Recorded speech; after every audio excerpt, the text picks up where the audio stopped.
Shelby Harris, and I'm the Assistant Dean of Students here at UMass Boston, and I have had the pleasure of working at this university for almost 10 years, and I've worked with many students, many families, many orientations, and I hope that I'm going to give you some good information that will help you with the transition as your students get ready to go to UMass in less than a month, right? We're probably 3 weeks out from opening. So as Michael said, I'm going to start with how many of you are seasoned family members and have sent one or more students off to college? Raise your hands. Oh, we have a lot in this group. Excellent. How many of you are sending your first student off to college?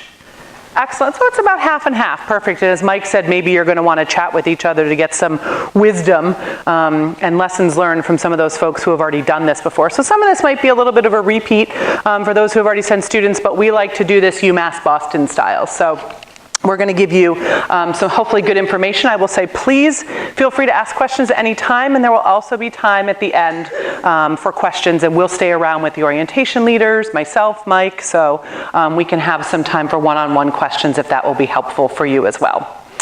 We're going to start with this lovely picture, which is our students at commencement on Friday, May 26th of this year. We had about 1,900 undergraduate students commence at the TD Garden, which is always very fun. The Boston Celtics lost their season the night before, so we went in on Friday and we said it sort of smelled a little bit like sadness and loss, but we were very excited to be there. They flipped it over in about 4 hours after that game, but that's where we graduate. Many of our students are the first in their families to go to college, and we know that all of our students receive so much support from their families. So this moment is such an exciting moment for our students and our families, and we just love celebrating it. So you're at the beginning of this journey, and hopefully for your student that's going to be 4 years away, which we'll talk about soon. It might be a little bit longer, depending on their situation, but this is our end goal, to get your student.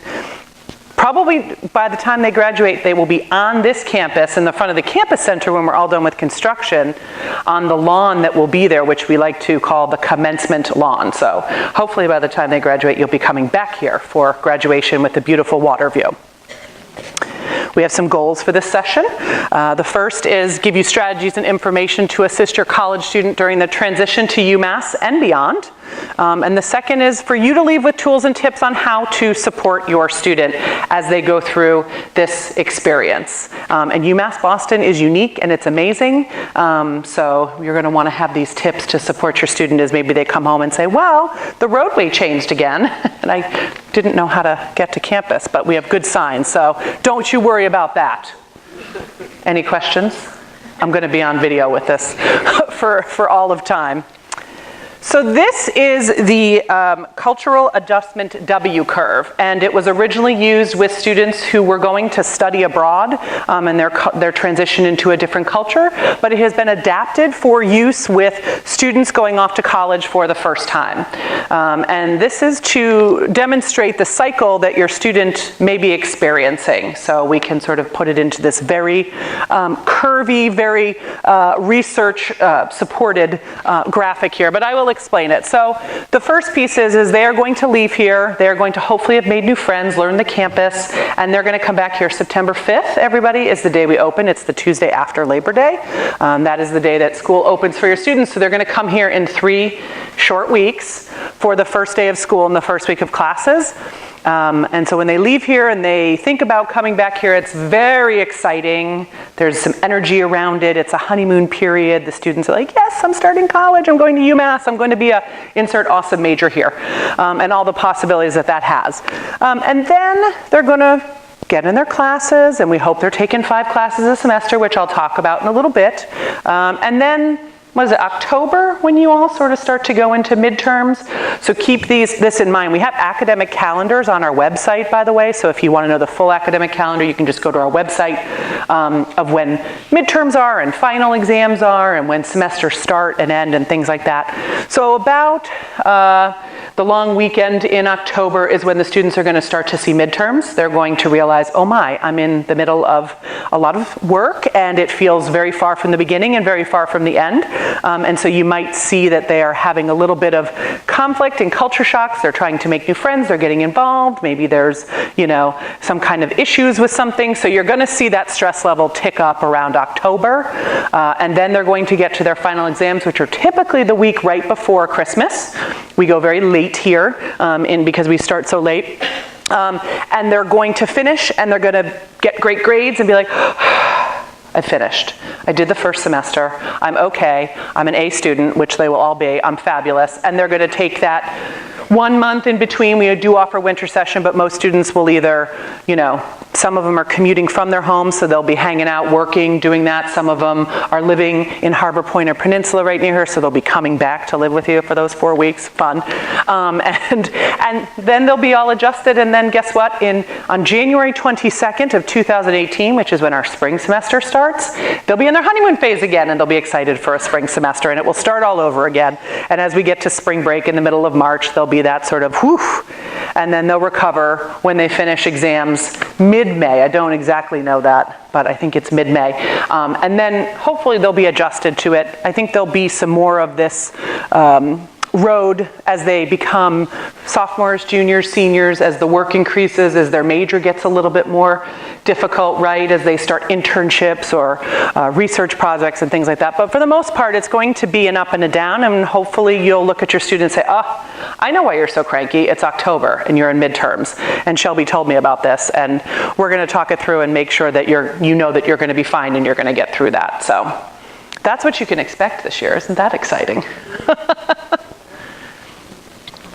So for those of you who have already sent students off to college, I think you understand the difference from the K through 12 parent relationship that changes at the university level. But I'll just talk about it a little bit. So parents are very involved today with their students, as they should be. K through 12 students are typically under 18. They're minors, they are young, they cannot always navigate some of the issues that they might experience in elementary school, middle school, or high school. So you're involved. You go on their trips with them. You're the chaperone to all those zoo trips and fun places and good things. And you see the report card, it comes straight home or it comes straight to your email, so you're aware of what the grades are, and if there's any problems, you go in and talk to faculty, teachers, principals, vice principals. You can work with them on some kind of support plan if they need extra time or have a learning disability or other issue. If there's discipline issues, you're also often involved and made aware, right? So you're very involved with your student, and that is very much expected.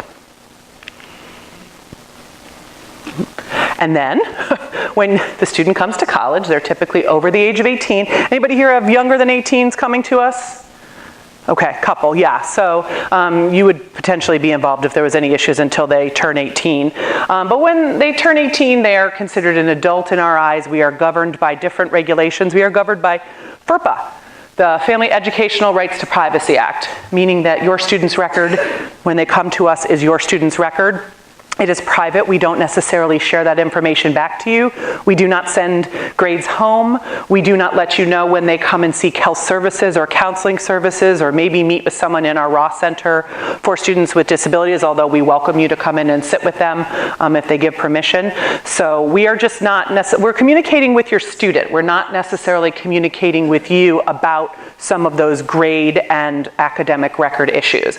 So we're encouraging you to have a good conversation with your student, especially if you're footing the bill, but just to be involved in their academic experience and say, how am I going to know how you're doing? Are you going to show me your grades? Are you going to talk to me if for some reason there is an issue with plagiarism, for example, which is a huge issue with our students, and we'll talk about after, that they might have a code of conduct issue because they were working with their best friend on a project and they both turned it in, and their faculty members have a program online that they just zing all your papers through, and when it comes up that my paper and Carissa's paper are exactly the same, they might be bringing a student in. So we're not having that conversation. We're not letting you know that. We're working directly with your students. So you're going to have an honest conversation on the car ride out of here today, today, on the T-Ride out of here today, about how your student can work with you to keep you in the loop so you can best support them, and trying to sort of find that balance.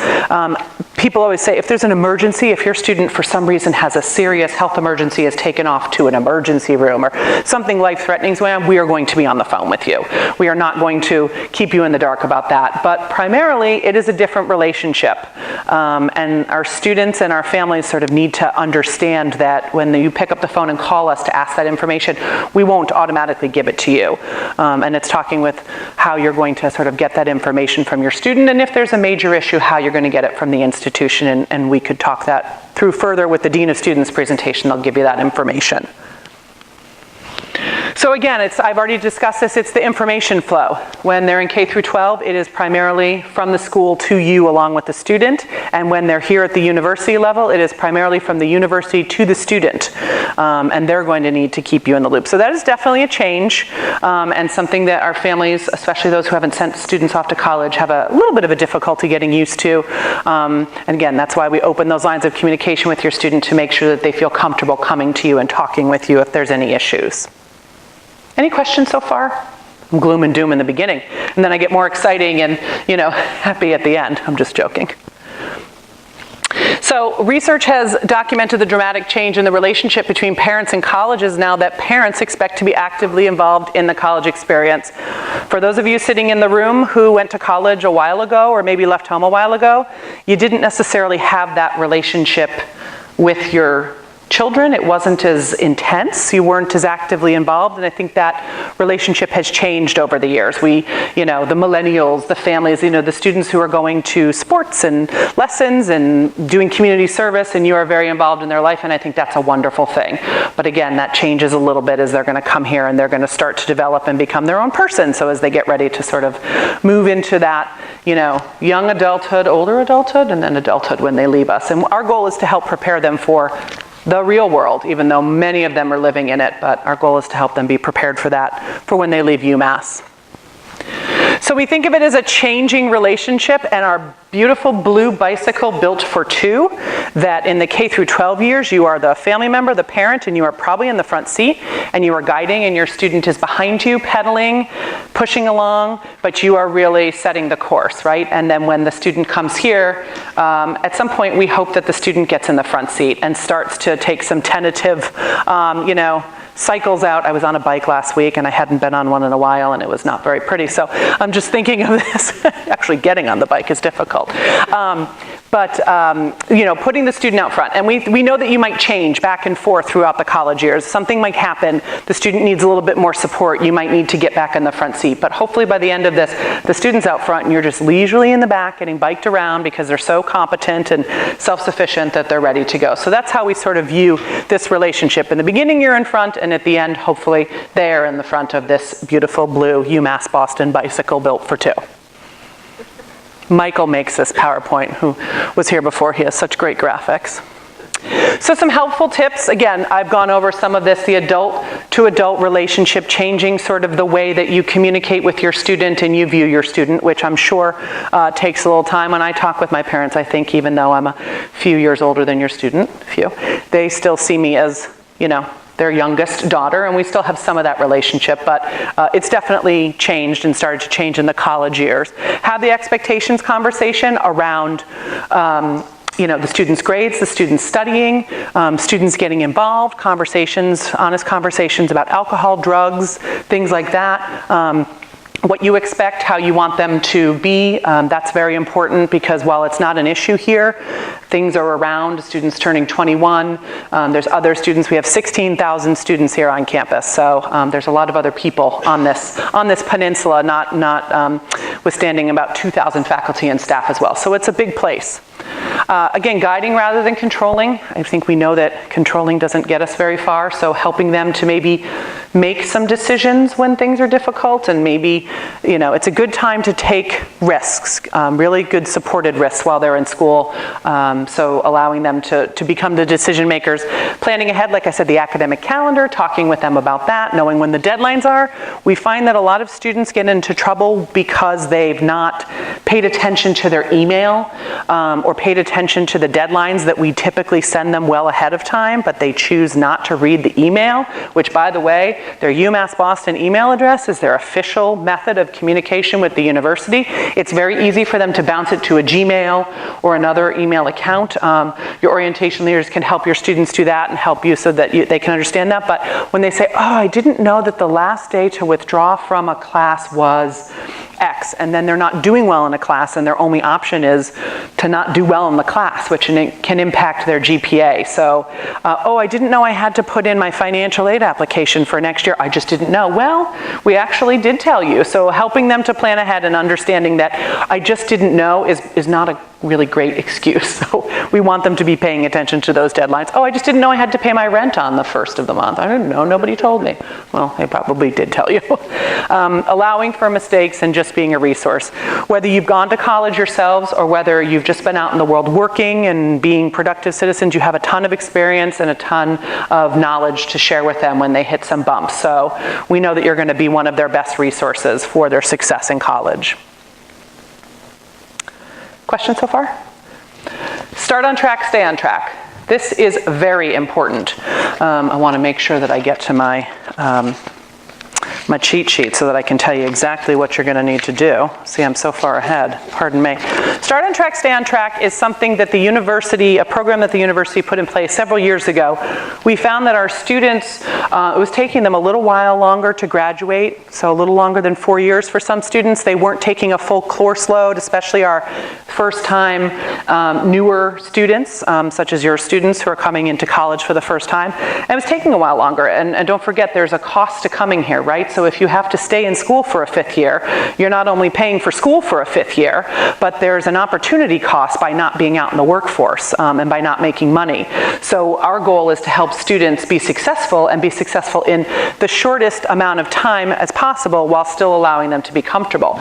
So when they're meeting with their orientation leaders and their advisors and their colleges today, talking about their first semester of classes, we're going to encourage them to take 5 classes their first semester, which might seem like a lot, but it's a good way to get them used to the college level. It's a good way to put them on that track to stay on track and graduate in 4 years. We're going to encourage them to be taking an English composition class their first semester along with the other classes. Our classes are typically 3 credits apiece. They can vary. Sometimes a student's in a lab and it's 4 credits, which is not as often, right? Sometimes there's 2 and 1, which are, some add-ons, but primarily our classes are 3 credits. So to take 15 credits would be those 5 classes in their first semester. Then we're going to ask them to meet regularly with an academic advisor. They will either be assigned a general advisor through our University Advising Center if they haven't chosen a major. It's located in our campus center, and we have a whole cadre of really well-equipped folks who can sit down with your student and say, okay, here's what you need to take the next semester and let's think about it. Or if they happen to be in the College of Liberal Arts and the CLA First, one of our success programs, or College of Science and Math, or College of Nursing, they're going to be assigned an advisor from within that college. And eventually they'll all have somebody within a college that speaks to their major once that's declared. And they're going to sit with them every fall and every spring. And that's a key to starting on track and staying on track and saying, okay, if I want to graduate in 4 years and I am a biology major, some of those classes that they need are pretty specific and might only be offered in the spring of a year.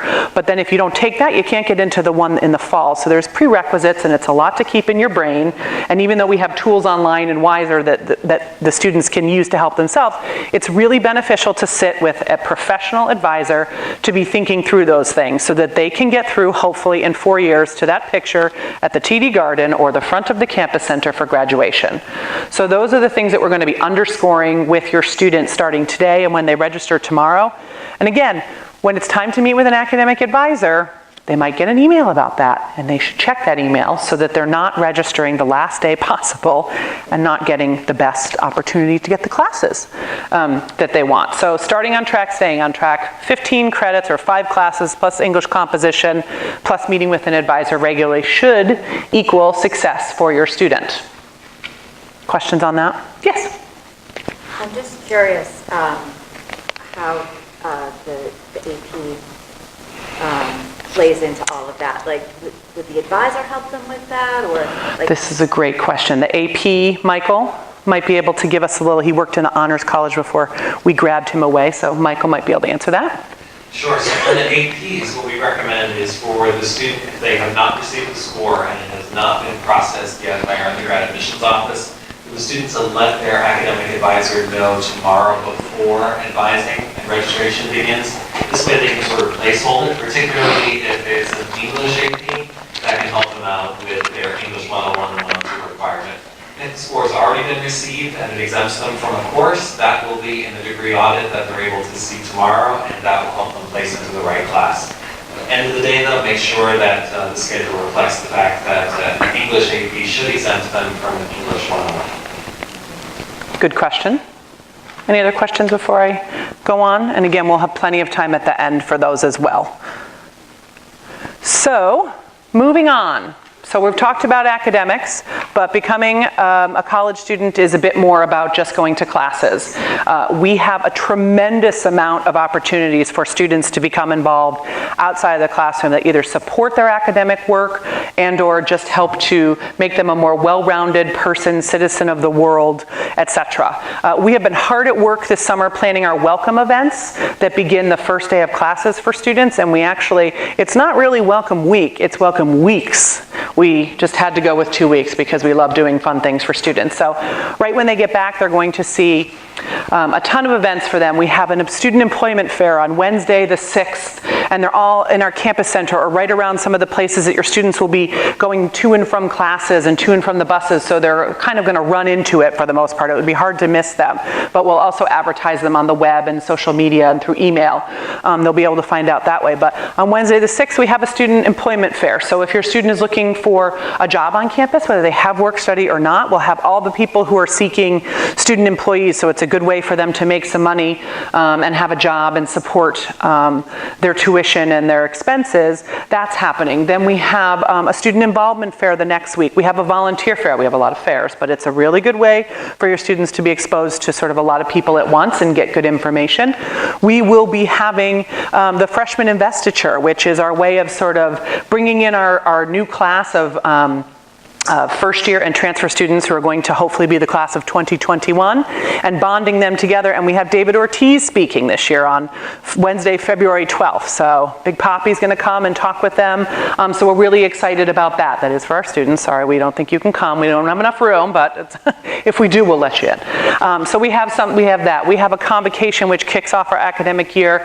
We have Movies Under the Stars. So you can go out behind the Integrated Sciences Complex at 7 o'clock and we show a double feature. One's a kids film, so if your student wants to bring a family member or some younger family members, and then the other one is that they're usually first run. I'm not 100% sure what we're showing. Michael, we don't, I should know that, but we show first run films on a big screen under the stars and give away blankets and popcorn. So we have a lot of social events. We have a lot of opportunities for students to become involved, meet people, connect, learn about services and resources. So that's going to be their first exposure to getting involved at school. And then all of our offices, like Michael had said before, if you want to go see them, they have office hours. So if a student needs to talk with financial aid or the Ross Center for Students with Disabilities or admissions or academic advising about some of these credits, they can stop into office hours. Faculty have office hours. That's really important for your student to know, that when they get their syllabus at the beginning of a semester, which outlines everything that's due and all their readings and all of the dates and deadlines, each faculty member will typically have open office hours during the week, meaning outside of the time when they're teaching, they're going to be in their office located in one of our academic buildings. And if your student is having a problem or has questions, they can go to those office hours. Have you guys used office hours before? Definitely. Yeah, very helpful. Like, get it clarified instead of wondering, right? Sometimes it's really good skill to go meet with faculty. Okay, good talk. Okay, so they have office hours. We also have tutoring available for our students, subject tutoring. Each student is able to get 1 hour a week of some basic subject tutoring if they're struggling with a basic math class or a foreign language class, or some of our other ones. They can go to the tutoring center, which is located the 8th floor of the Healy Library. Yep, the Healy Library, which is our very big, tall building across campus. And they can go in and they can get some tutoring so that they're not struggling, because they can have students who have been through the classes, have been successful, their peers, and they can help them with that. Study groups. Another great way for students to sort of work together outside of class, but again, not writing the exact same things and turning it in, because then they can get in trouble, so making sure that their work is their own. Joining a club or student organization, we have over 100 student organizations available, everything from cultural, academic, social, recreation, political. We have a student newspaper that the students can write for and actually get paid to work on the student newspaper, building their portfolio. We have a student-run art gallery in the McCormick building. We hire students to run that, and so that's a wonderful experience for them. We also have the Student Arts and Events Council, which does programming. They're the ones who run Welcome Week and David Ortiz and the concerts and the spring balls. And students, we rely on students to become involved with that, and we rely on them to help us program. Our Student Government Association, we have 36 spots on our Student Government Association, so if that's something they've done in the past, we would welcome them to become involved in that. We also have NCAA varsity or intramural sports. So if your student is interested in playing a varsity sport, we should have them get in touch with the coach, because if they're not already on the team, are there any family members playing sports here coming in? Okay. Well, there's still a little time. We're Division III, so you could talk with the coach and talk about that. Or if they don't want to do it as formally, we have all kinds of intramural sports, and they can sign up online. We have our Beacon Fitness Center located in the McCormick building, which the students can use for no charge. It's open from, I think, 6 or 7 in the morning. On the weekdays to like 9 or 10 at night on the weekdays. It's also open on Saturdays, so your student can be healthy and go in and use treadmills, and they have yoga classes and all kinds of different classes. So we encourage them to really get involved and take care of themselves, both wellness, physically, mentally, emotionally, and we have a lot of opportunities for them to do that. And we will be bombarding them when they return with all of those opportunities. So in Student Affairs, as Mike said, we have 12 departments. Did I get it right? 12 departments within Student Affairs. And we all work very closely together to make sure that your student has a good experience from start to finish. We focus on care, connection, and success. We believe that the experience definitely transforms lives. We've seen it firsthand, and it's always very exciting to be a part of it. And we create and sustain a campus environment that supports and nurtures the academic, personal, and social development of our community. If your student has some kind of health or wellness issue, we have University Health Services. Put the areas within Student Affairs up there. Full service, they can see a doctor, nurse practitioner. We have a dental clinic, which we're very excited about, that started last year. They can get lab work done, they can go in. We take a variety of insurances, whether it be the insurance that the student carries from you, or whether it be the insurance that the student purchases from the university. But they can walk in and they can get seen and make sure that they're physically healthy. We have counseling services. So if a student is having some kind of issues and wants to speak with a licensed counselor, they can go in and it's confidential. And again, that's that area where we might not communicate that back to you, and your student would have the responsibility of communicating that with you. But they can walk in and they can be seen on an emergency basis or another basis, so that we can take care of mental well-being. We have an Office of Urban and Off-Campus Support Services. We call it U-Access. We have a food pantry on campus for our students who are struggling to make ends meet, and it's free, and any of our students can take advantage of it. Housing and residence life. So how many of your students are going to be living next door in Harbor Point or Peninsula Apartments? Okay, so several of them. How many people are the students are going to be coming from home with you, staying at home? Okay, and then how many people your students are going to be living somewhere in the greater Dorchester, South Boston community not with you? All right, so we've got sort of a variety. If you need any assistance with that, or if your student is running into any kind of issues with a roommate, we have off-campus housing, and they can stop in there and they can just get advice or get information on finding an apartment or a roommate. They have a great web presence as well, so they're here to support you. Interfaith Campus Ministry, where we welcome students from all backgrounds and support their spiritual and faith-based needs here at the university. Our Student Leadership and Community Engagement Office. Anybody have their student participating in the first year Student Leadership Institute? That's a mouthful. FLI? Okay, great, congratulations. So they're going to be starting that when they get back. Students, everybody got an opportunity to apply if they wanted to, and they're going to be going through a semester-long leadership program to learn about themselves as leaders, to meet other people. They're going to be going to a retreat. We also have one-time leadership opportunities. So a student who maybe doesn't want to or can't sign up for that, they can just go to one-time leadership development opportunities on campus. Most everything is free and open to all students. They also do a huge amount of community service. We do our Beacon Voyages for Service program, which is our signature community service program. They send between 7 and 8 trips out throughout the year with over 100 students involved, and they go domestically and internationally. I've had the opportunity to advise 2 trips with students, and they go and they pick their own idea of what they want to do for service, and then the students plan and implement and fundraise and go and do good and learn about serving others. So that comes out of the Office of Student Leadership and Community Engagement. And public safety, as Michael said, we have 24/7 sworn police officers on this campus. They are regular, they all go through the academy and everything. We have the state police barracks, which is right around the corner. In case anything happens, we have the MBTA police down at JFK Station. So we're a very safe campus and a lot of opportunities for your students to be safe and learn about safety. We have the RAD programs, which is for women primarily to learn in case they're walking alone at night, and just having some RAD training to fight back, God forbid anything happened, which it typically doesn't. So we in Student Affairs make up this network of people along with the university that focus on care, connection, and success for your students. So you have a lot of people watching out for your students, that's for sure.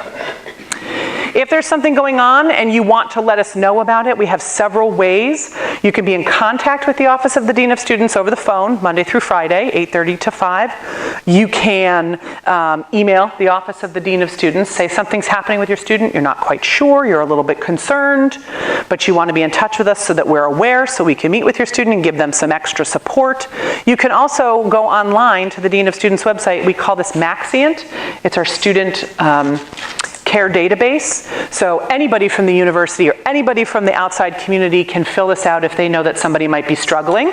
You fill it out. It is checked on a regular basis by staff in the Office of the Dean of Students. And on the other end, we are working to outreach to your student, working with academic affairs, making sure that we're all sort of capturing any kind of issues so that we can reach out and make sure that your student is successful and gets the resources and support they need. We also have an on-call system, so if there's an emergency after hours, you'll be able to call into the Department of Public Safety and they'll be able to forward it to one of our staff members from the Dean of Students office who will be on call 24/7 if there's a major emergency. So we've got a lot of ways to care for your student, and if you notice something going on, then you're going to want to report it to us so that we can help and reach out to your student. We have some additional resources, so if you want to take a photo of this, this is the Division of Student Affairs. We have a family website, and on there, I believe Michael has set it up, we have links to sort of everything you're going to be hearing today. So if you want to dig in a little bit further to the offices or the departments that we've talked about, or learn a little bit more, you can go to this family website, and then you're going to be able to dig in and kind of get in contact with us, because you're like, wait, how do I fill out that form? Who is this? I can't remember. She said so much and it was so early in the morning. So we always have that available for you so that you can learn more at any point online. Anybody need me to keep that up any longer? Okay. So it is a marathon, not a sprint. It's 4 years. It might be a little bit longer depending on your student's trajectory and their major and what's going on in their life. And so we're hoping that you are there to support them for all 26.2 miles of that marathon. Is that what a marathon is, right? 26.2. I've obviously never run one. Some challenges ahead. Your students are transitioning from high school or schools where they might have been a big fish in a small pond or what have you. They had friends.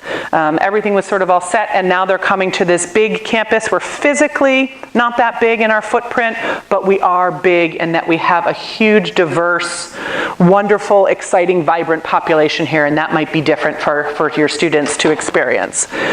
Feeling left out, that's why we really push getting involved with something, even if it's small and just going to a club meeting. It really helps your students to meet people, to feel connected to the institution and be like, I love going to UMass Boston. So that goes a tremendous way. And switching those seats on the bike, like we said, you're in the front right now, you might be in the back right now, it depends on your relationship, but making sure that your student is out front so that they can be learning all of these skills necessary to go out after here and live successful lives.